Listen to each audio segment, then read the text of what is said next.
अस्सलाम वालेकुम नाजरीन, मैं साबिर बुखारी और आप देख रहे हैं ज़माना न्यूज़। नाजरीन, इस वक्त पीडीएम हुकूमत में जितने लोग भी हैं इंतहाई खौफ में मुब्तला हैं और शदीद मुश्किलात का शिकार हैं। वो शदीद मुश्किलात क्या हैं, ये वीडियो देखें, फिर इस पर बात करते हैं। नादरीन, इस वक्त एक सर्द जंग चल रही है और ये जंग है पाकिस्तान के जो ओवरसीज़ हैं या ओवरसीज़ पाकिस्तानी जो स्पेशली अमेरिका में और यूरोप में रहते हैं उनके बीच में, और पाकिस्तान का जो मौजूदा रजीम है उसके बीच में। यानी इस वक्त जो रजीम मौजूद है, इदारों के अंदर बैठी हुई शख्सियात, स्टैब्लिशमेंट, या आप मौजूदा हुकूमत की बात करें तो इनके बीच में एक सर्द जंग, एक मुकाबला चल रहा है। ये मुकाबला शुरू हुआ डोनाल्ड ट्रंप के इलेक्शन जीतने की सूरत में। यानी जब इन्हें आइडिया हो गया कि वहां पे डोनाल्ड ट्रंप इलेक्शन जीत रहा है तो एकदम टेबल टर्न हो गई।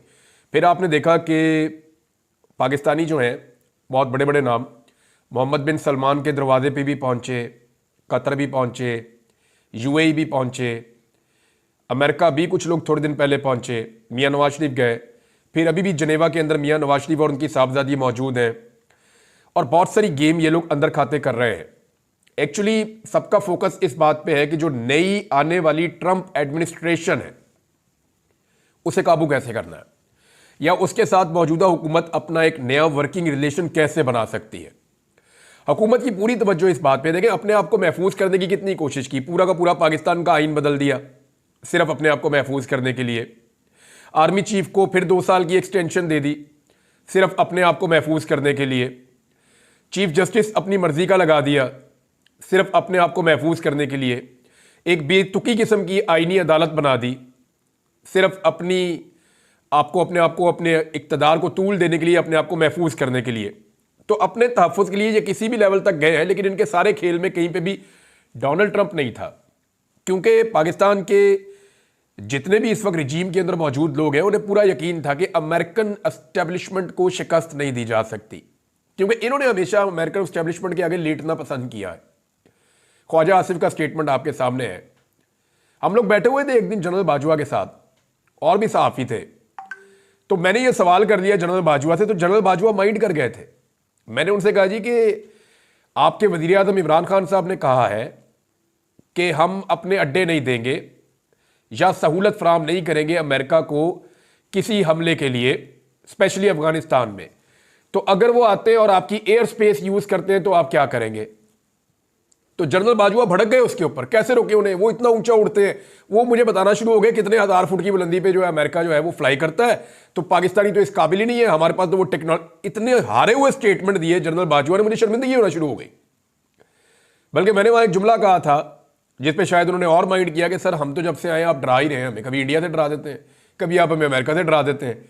तो ये अमेरिका से पाकिस्तानी या पाकिस्तानी एस्टेब्लिशमेंट की जान जाती है। ये सबको पता है कि ये उनसे डरते हैं, और इस वक्त जो कुछ पाकिस्तान में कर दिया गया है उसके बाद इनकी वैसे ही आसान खता है, ये वैसे ही परेशान है। तो अब एक तरफ पाकिस्तान की एस्टेब्लिशमेंट और पाकिस्तान की मौजूदा हुकूमत, ये पूरा रजीम मिलकर क्या कर रहा है, फैक्ट्स आपको बताने वाला हूं मैं। और दूसरी तरफ ओवरसीज पाकिस्तानी क्या करने वाले, ये भी मैं आपको बताने वाला हूं। ओवरसीज पाकिस्तानी भी स्लो नहीं हो रहा है। ओवरसीज पाकिस्तानियों को कौन सी चीजें इस वक्त जो उनके फोकस पे है वो मैं आपको बता देता हूं। नंबर 1, जो नई अमेरिकी हुकूमत है और जो ट्रंप एडमिनिस्ट्रेशन है, उनको उनके वादों के ऊपर कायम रखना इस वक्त ओवरसीज पाकिस्तानियों का सबसे बड़ा फोकस है। वो पाकिस्तान में होने वाली नाइंसाफियों और इंसानी हकूक के खिलाफ वर्जियों से मुकम्मल तौर पर आगाही दे रहे हैं, और जो लॉबिंग की जा रही है अमेरिका में मौजूदा रजीम की जानिब से, पाकिस्तान में जो मौजूदा रजीम है उनकी जानिब से अमेरिका में जो लॉबिंग की जा रही है उसको भी वो काउंटर कर रहे हैं। अब ओवरसीज पाकिस्तानियों के पास हथियार क्या है? नंबर 1, जमहूरियत। नंबर 2, आज़ादियाँ इज़हार राय। नंबर 3, जबरी गुमशुदगियाँ जो पाकिस्तान में हो रही हैं। नंबर 4, जो सियासी इंतकाम पाकिस्तान में लिया जा रहा है। Number 5, rule of law Pakistan में बिल्कुल नहीं है। मैंडेट चोरी किया गया है पाकिस्तान में, इसके सबूत मौजूद हैं, आलमी रिपोर्टें मौजूद हैं। अदलिया पे जैसे मुकम्मल कंट्रोल किया गया है जिस तरह से आईनी तरमीम की गई, और जो डीप स्टेट या स्टैब्लिशमेंट की जो बेजा मुदाखलत है सियासत में, इन सारी चीजों को लेकर, और साथ में जो डोनाल्ड ट्रंप का अपना एक इमरान खान से अपने साथ ताल्लुक है, ये वो चीजें हैं जिन पे ओवरसीज पाकिस्तानी फोकस कर रहे हैं। वो इन चीजों को जो नई एडमिनिस्ट्रेशन आ रही है उनके हर बंदे तक लेकर जा रहे हैं। दूसरी बात यह है कि डोनाल्ड ट्रंप का एक बड़ा करीबी साथी है रिपब्लिकन में, तो जुल्मे खलीलजाद। जुल्म खलीलजाद के हवाले से अब उनके स्टेटमेंट्स भी आ रहे हैं, वो पाकिस्तानी एस्टेब्लिशमेंट को और पाकिस्तानी हुकूमत को खौफजदा भी कर रहे हैं। जुल्म खलीलजाद को ट्रंप के टाइम पर इस रीजन में अहम रिस्पॉन्सिबिलिटी मिली हुई थी। जो बाइडन के टाइम पे आपको फिर पता है बाद में डोनाल्ड लू आ गया था। तो अब जुल्म खलीलजाद को दोबारा से इस रीजन में अगर कोई रिस्पॉन्सिबिलिटी मिल जाती है डोनाल्ड ट्रंप की जानिब से, तो ये पाकिस्तान के लिए, क्योंकि वही एक आदमी पूरे पाकिस्तान को फिर कंट्रोल करता है, यानी एक आदमी जो इस खित्ते के बारे में बातचीत करता है या इसके बारे में रिपोर्टिंग करता है व्हाइट हाउस को, वही आदमी फिर सारे रीजन को कंट्रोल कर रहा होता है। और इनमें से किसी में इतनी जरूरत नहीं है कि उसको ना कर सके। ये इमरान खान था जिसने कहा था एब्सोल्युटली नॉट, और ये सारे मानते हैं कि हमारे अंदर इतना टप्पड़ नहीं है या हमारे अंदर इतनी जरूरत नहीं है कि हम खड़े होकर किसी भी अमेरिकन को या किसी थर्ड क्लास अमेरिकन को भी हम ये कह सकें कि एब्सोल्युटली नॉट। ये इमरान खान ही कर सकता था, ये वो बरमला कहते हैं, खुलकर कहते हैं। अब इस वक्त जो पाकिस्तान का मौजूदा रजीम है वो किन चीज़ों पे फोकस करके काम कर रहा है, मैंने ये इकट्ठा कर लिया, और जो डाटा है ये मैं आपको जो दे रहा हूं ये फैक्ट्स की बुनियाद के ऊपर है कि ये लोग क्या कर रहे हैं। ये जो अमेरिका की नई ट्रंप एडमिनिस्ट्रेशन आ रही है, ये उसके साथ एक वर्किंग रिलेशन बनाना चाहते हैं और हर तरह की मदद ढूंढने के लिए तैयार है और उसके लिए कोई भी कुर्बानी देने के लिए भी तैयार है। नई इंतजामिया के साथ कोई डील हासिल करना चाह रहे हैं। फोकस किन चीज़ों पर किया अभी तक इन लोगों ने, अभी जहां तक ये पहुंचे हैं वो मैं आपको बता देता हूं। नंबर एक, इन्होंने कोशिश की ओवरसीज पाकिस्तानियों से मदद हासिल करने की। स्पेशली इन्होंने उन ओवरसीज पाकिस्तानियों से राब्ता किया जिनके कुछ इंटरेस्ट पाकिस्तान में भी है, लेकिन ओवरसीज पाकिस्तानियों की जानिब से जितने राब्ते इन्होंने अब तक किए हैं या इनकी तरफ से जो लॉबिस्ट हायर किए गए उन्होंने जो ओवरसीज पाकिस्तानियों से राब्ते किए हैं, वहां पे तो हुई है पाकिस्तान के मौजूदा रजीम को नाकामी। नंबर दो, इन्होंने लॉबिस्ट हायर किए हैं जिसके लिए पाकिस्तानियों का $15 लाख इन्होंने रख दिया है और $6 लाख जो है वो अदा कर दिया गया है, जबकि अभी इसमें $9 लाख मजीद अदा किया जाएगा। जो लॉबिस्ट हायर किए हैं उन्होंने भी अपनी लॉबिंग के लिए, उनको कम्युनिटी की जरूरत थी, तो कम्युनिटी में उनको बंदे ही नहीं मिल रहे जो जाएं और जाकर उनके लिए लॉबिंग करें।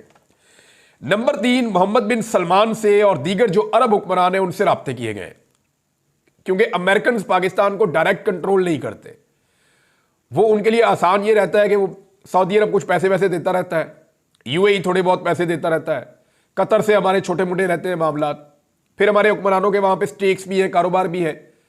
तो इसलिए अमेरिका आसानी से जब डील करता है पाकिस्तान के साथ तो छोटी मोटी चीजें उनको कह देता है वो पाकिस्तान से करवा लेते हैं। तो अब पाकिस्तान रिवर्स एक्शन चाह रहा है कि जिनके जरिए से अमेरिका पाकिस्तान को कंट्रोल करता है, पाकिस्तान चाह रहा है कि उनके जरिए से अमेरिका के साथ जो नई आने वाली एडमिनिस्ट्रेशन है उनके साथ ताल्लुकात बनाए। तो मोहम्मद बिन सलमान से राब्ता किया गया है। जेरेड कुशनर तक पहुंचने के लिए भी कोशिश की जा रही है। इसमें नवाज शरीफ और नवाज शरीफ के बच्चे काम कर रहे हैं।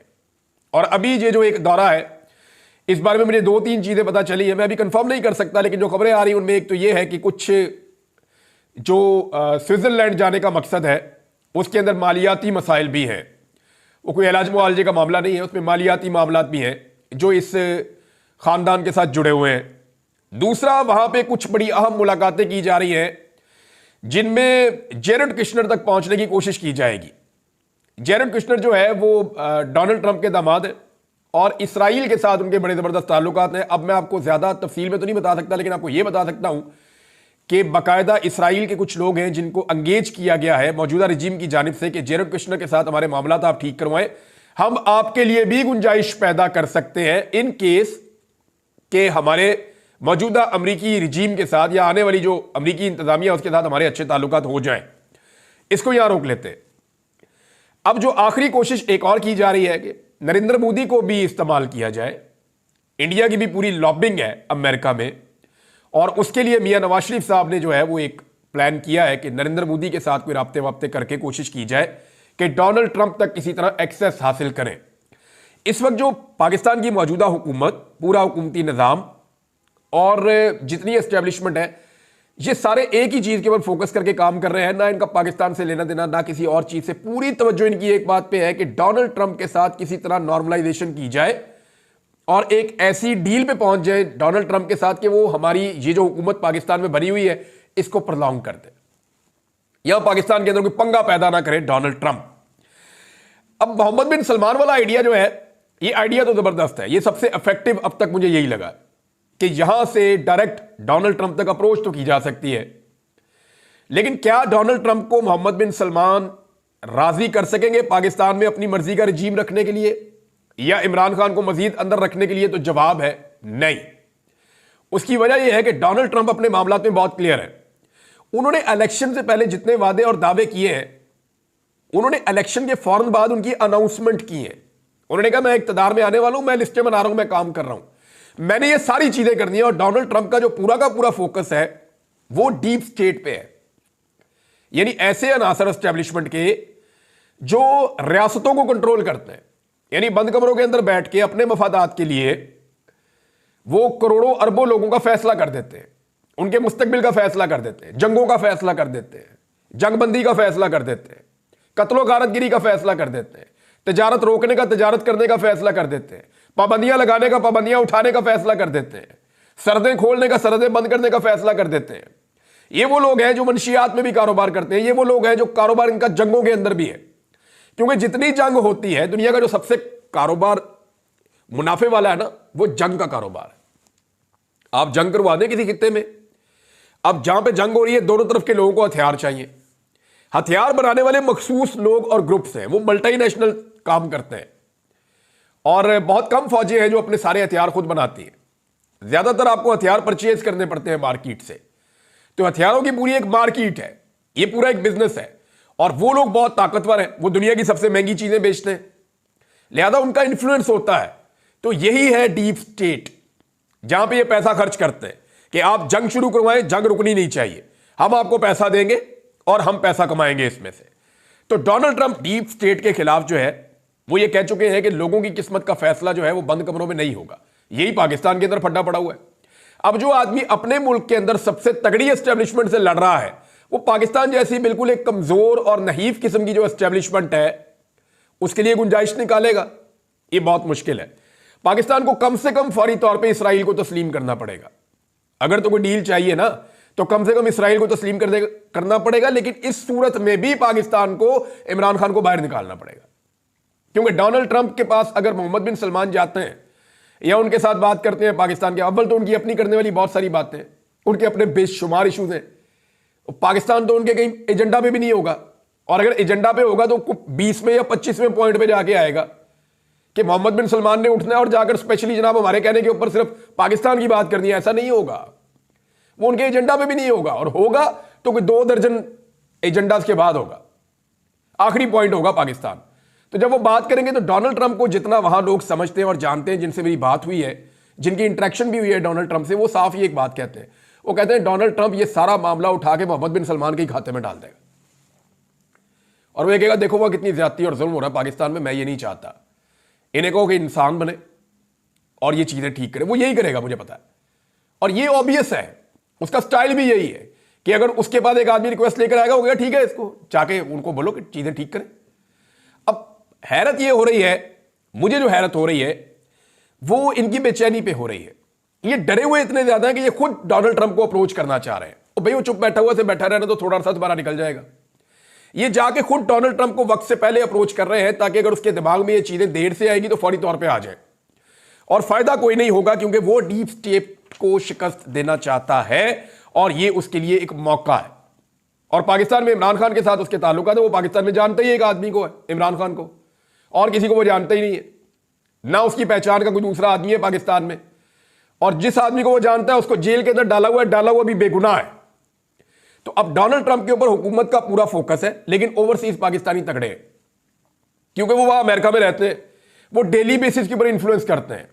और एक अजीब चीज जो मुझे ओवरसीज पाकिस्तानियों ने बताई, उन्होंने ये बताई कि जी सिर्फ पाकिस्तानियों ने नहीं बात की इमरान खान की, यहां पे बेशुमार ऐसे मुसलमान रहते हैं जिन्होंने डोनाल्ड ट्रंप को वोट किया, डोनाल्ड ट्रंप की जीत में उनका किरदार है, और उन सब ने इमरान खान की बात की है।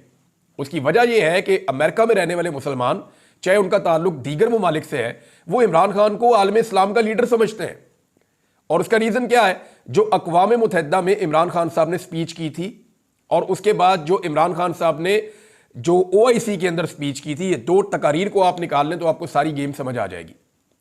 इमरान खान साहब वाहिद आदमी है जिन्होंने नामूसे रसालत के लिए बड़ी खुल के आलमी प्लेटफॉर्म के ऊपर बात की, जिन्होंने मुसलमानों के हर इशू के ऊपर बात की, इस्लामोफोबिया को काउंटर किया, और इमरान खान की वजह से हर साल अब इस्लामोफोबिया का एक दिन भी मनाया जाता है। तो ये इमरान खान का बहुत बड़ा क्रेडिट है। मुसलमान इसको ऑनर करते हैं और उसको मुसलमानों का एक लीडर समझते हैं कि इस्लामी दुनिया का एक लीडर है वो। लिहाजा डोनाल्ड ट्रंप ऐसे आदमी के लिए कोई गलत फैसला नहीं करेगा जो बज़ाहिर अभी तक दिखाई दे रहा है। दूसरा नाज़रीन, एक और बड़ी इंपॉर्टेंट खबर है, वो ये है कि कोयटा में पाकिस्तान तहरीक इंसाफ ने जलसा करना था आज के दिन में, और वहां एक जंग लगा दी हुकूमत ने। सिंध में और बलूचिस्तान में दोनों जगह पे पाकिस्तान पीपल्स पार्टी की हुकूमत है। सिंध के लोग निकल कर जा रहे थे स्वाबी जलसे में शिरकत के लिए खैबर पख्तूनख्वा, और जो पुलिस ने उन पर टॉर्चर किया है, जो तशद्दुद किया है, जो जुल्म और ज्यादती सिंध के अंदर की है, जो कराची के सदर हैं राजा साहब, उनको गालियां दे देकर पुलिस वाले मार रहे थे, और वो कह रहा था कि ये आप ज्यादती कर रहे हैं, ये आप गलत कर रहे हैं, ये आप ना करें, मैं साबिक एमपीए भी हूं, लेकिन उनके साथ बहुत जुल्म किया गया। ये सारा कुछ हमने देखा। ये बिलावल की जमहूरियत है। उन्होंने कहा था कि मैं ब्रूटल बन जाऊंगा इस आईनी तरमीम के लिए, ब्रूट मेजॉरिटी का वर्ड यूज किया था। ये कोई डेमोक्रेटिक आदमी नहीं करता, ये जमहूरी आदमी ऐसा नहीं कह सकता। तो बात यह है कि बिलावल जरदारी और जमहूरियत का एक दूसरे से दूर दूर तक कोई ताल्लुक नहीं है। ये एस्टेब्लिशमेंट के लिए काम करते हैं, बिलावल और उनके अब्बू दोनों, ये दोनों जरदारी बाप बेटा, ये पूरी तरह एस्टेब्लिशमेंट के शिकंजे में और एस्टेब्लिशमेंट के लिए काम करते हैं। अब अगली बात यह है कि कोयटा के अंदर बाकायदा स्टेट फायरिंग हुई है। पाकिस्तान तहरीक इंसाफ के रहनुमाओं ने और कारकुनों ने यह क्लेम किया है, और ये वीडियोज भी आ रही हैं कि कोयटा में जलसे के लिए पूरी की पूरी जो बलूचिस्तान की हुकूमत है पीपल्स पार्टी की, उन्होंने एक कर्फ्यू जैसा माहौल बना दिया, बराह रास्त गोलियां चलाई हैं, शेलिंग की गई है, बहुत सारे नौजवान जख्मी हुए हैं। गोली लगा हुआ नौजवान अस्पताल में पड़ा हुआ, उसका मैंने स्टेटमेंट सुना, वो ये कहता है कि मुझे गोली लगी हुई है, लेकिन इमरान खान के लिए मेरी जान भी हाजिर है। अब ये इमरान खान साहब ने नौजवानों को ऐसी उम्मीद दे दी है कि किसी भी लीडर के लिए कोई भी बंदा गोली खाने के लिए तैयार नहीं होता, लेकिन इमरान खान के लिए अब उसके कारकुन गोलियां खाने के लिए तैयार है। और कहां पे? बलूचिस्तान में, कोयटा में, जहां पे कोई सोच नहीं सकता था कि ये पॉलिटिकल पार्टी जाएगी, वो वहां पे इतनी ताकतवर हो गई है। और सारा दिन कारकुनों ने पुलिस का मुकाबला किया। जो एक जलसा होना था, जो एक तकरीब होनी थी, वो तो नहीं हुई उस तरह से जैसे वो चाह रहे थे, लेकिन पूरे बलूचिस्तान के लैंडस्केप के ऊपर जो मनाजिर देखे हैं, अपोजिशन जमात हो कोई भी, उसको इससे बड़ा फायदा हो नहीं सकता। पूरी दुनिया ने देखा कि क्या जुल्म और ज्यादती हुई है। हालांकि एक दिन पहले ऐसे ही जुल्म और ज्यादती के खिलाफ अक़वाम मुत्तहिदा की एक रिपोर्ट भी आई है, और ये जो 26वीं आईनी तरमीम हुई है ना, इसको अक़वाम मुत्तहिदा की रिपोर्ट ने भी मुस्तरद किया। और उसके अलावा इस रिपोर्ट में एक चीज और भी है जो मैं आपको बताता हूं, और वो है जनाब फौजी अदालतों के हवाले से। अक़वाम मुत्तहिदा की कमेटी ने आम शहरियों के फौजी ट्रायल की मुखालफत कर दी है। इंसानी हकूक़ की कमेटी जो अक़वाम मुत्तहिदा की है, उसने हुकूमत पाकिस्तान पर जोर दिया कि वो फौजी अदालतों से मुताल्लिक कानून साजी पर नजरसानी के लिए फौरी इकदाम करे, शहरियों पर उनका दायरा इख्तियार खत्म करे, सजाए मौत के नफाज का इख्तियार खत्म करे, और इस बात को यकीनी बनाए कि इनकी कार्रवाइयां शहरी और सियासी हकूक़ के बैनुल अक़वामी मुआहदे की मुकम्मल तामील करें। ये ICCPR का एक मुआहदा इंटरनेशनल, उसकी वो कह रही थी तामील करें, ताकि मुनसिफाना ट्रायल के हक की जमानत दी जा सके। लेकिन पाकिस्तान में साल से ज़्यादा हो गया है, बंदे जो हैं वो अंदर हैं, मिलिट्री कस्टडी में। अब अक़वाम मुत्तहिदा ने बोलना शुरू कर दिया। देखिए, जब जो बाइडन का इन्फ्लुएंस तो था ना, UN के ऊपर भी था, बाकी जगहों पे भी था। मैं जब ये कस्टडी से बाहर आना, एजेंसियों की हिरासत से जब मैं छूट के बाहर आया, तो मुझे बहुत सारे लोग मिलने आते थे। कुछ अमेरिकन शहरी भी मुझे मिलने के लिए आए। उन्होंने बताया जनाब कि हम जहां पे भी जाते थे ना आपके लिए बात करने के लिए, तो इमरान खान साहब हमें प्रॉब्लम फेस करना पड़ता था, रिस्पॉन्स नहीं मिलता था। मैंने कहा वजह? उन्होंने कहा जी कि हमें कई लोगों ने क्लियरली कहा कि ये यूनाइटेड स्टेट्स की पॉलिसी है जो पाकिस्तान के अंदर एजेंसियां कर रही हैं। ये मैं आपको हल्फन कह रहा हूं कि मुझे आकर अमेरिकन नेशनल्स ने यह बात बताई थी। मुझे बरतानवी सफीर और उनका वो अमला भी मिलने के लिए आया हुआ था, बहुत सारे और लोग भी मुझे मिलने आए थे। बड़ा क्लियरली वो लोग बता रहे थे, और वो मुझे बाकायदा जो बरतानवी सफारत खाना है उसके लोगों ने मुझे ये कहा था कि आप बोलना बंद कर दें, आप ये छोड़ दें, आप फिलहाल रुक जाएं, क्योंकि ये सारा गेम इंटरनेशनल जो एक लॉबिंग है उसके तहत पाकिस्तान में खेला जा रहा था, जिसमें पाकिस्तान के इदारे और एजेंसियां इन्वॉल्व थी। लेकिन अब क्योंकि वहां पे हुकूमत बदल गई है तो पॉलिसी बदल गई। अब अक़वाम मुत्तहिदा ने अपनी लाइन तब्दील कर ली है। आने वाले दिनों में पाकिस्तानी हुकूमत के लिए, एस्टेब्लिशमेंट के लिए बहुत मुश्किलात बढ़ेंगी। जी बिल्कुल, इंसान अपने तौर पर बहुत सारे मंसूबे बनाता है और तग-व-दो करता है कि वो जो मंसूबे बना रहा है वो उसमें कामयाब हो जाएगा। मगर क्योंकि ये खुदा का निज़ाम है, खुदा की कायनात है और इसमें बहुत सारी चीज़ें खुदा की मर्ज़ी के मुताबिक होती हैं। पीडीएम हुकूमत ने भी सब कुछ कर लिया, अपना चीफ जस्टिस ले आया, अपना आर्मी चीफ ले आया और उसको मज़ीद एक्सटेंशन दे दी और लंबे अरसे के लिए उन्होंने प्लानिंग कर रखी है कि हमने ये करना है। मगर हुआ ये है कि ट्रंप की जीत की सूरत में पाकिस्तान की इस्टेब्लिशमेंट और हुकूमत शदीद शॉकिंग में है और उनके वहम गुमान में भी नहीं था कि अमरीकी इस्टेब्लिशमेंट जो है वो ट्रंप को जीतने देगी, मगर क्योंकि वहाँ पे जमहूरियत का वजूद है, इस वजह से अमरीकी इस्टेब्लिशमेंट चाह कर भी ट्रंप को शिकस्त देने में कामयाब ना हो सकी और ट्रंप सबको पीछे छोड़ते हुए इलेक्शन जीतने में कामयाब हो गए और इस्टेब्लिशमेंट को भी वो इलेक्शन तस्लीम करना पड़ा। अगर यही हमारी इस्टेब्लिशमेंट भी उसी राह पर चल पड़े तो पाकिस्तान में जमहूरियत भी मजबूत होगी और पाकिस्तान तरक्की की राह पर गामजन हो सकता है। और पाकिस्तान की तरक्की की वहद वजह और जो राज है वो यही है, अगर पाकिस्तान में जमहूरियत पर अमन अमल कर होना शुरू हो जाए और इस्टेब्लिशमेंट अपने आइनी रोल में आ जाए तो पाकिस्तान में भी तरक्की की जो राहें खुलेंगी, ये यूरोप और अमेरिका को भी पीछे छोड़ सकती हैं। मगर इस्टेब्लिशमेंट का एक प्रॉपर रोल है पाकिस्तान की तारीख में जो पाकिस्तान को मज़ीद गड्ढे में धकेल रहा है। ट्रंप की जीत की सूरत में पाकिस्तानी इस्टेब्लिशमेंट और हुकूमत शॉक में है और उनको अब नहीं मालूम हो रहा कि उसको क्या करना है और वो शदीद खौफ व हरास में और बुखलाहट का शिकार होकर पूरी दुनिया के चक्कर लगा रहे हैं, चाहे हमारी इस्टेब्लिशमेंट हो, चाहे हुकूमत हो, चाहे नवाज शरीफ हो, चाहे मरियम हो, सारे इस कोशिश में है कि किसी तरह डोनाल्ड ट्रंप को काबू में किया जाए और डोनाल्ड ट्रंप किसी तरह इमरान खान की रिहाई के हवाले से हुक्म ना सादिर कर दें या कोई ऐसे इकदाम ना करें जिससे एक बोसीदा इमारत पर खड़ी हुई पीडी हुकूमत और इनकी जो सारी बसात है वो लपेटी ना जाए। और देखें इसमें कौन कामयाब होता है। अभी तक तो चक्कर पे चक्कर पड़े हुए हैं इस्टेब्लिशमेंट को और हुकूमत को। मुझे इजाज़त दीजिए। अल्लाह हाफ़िज़।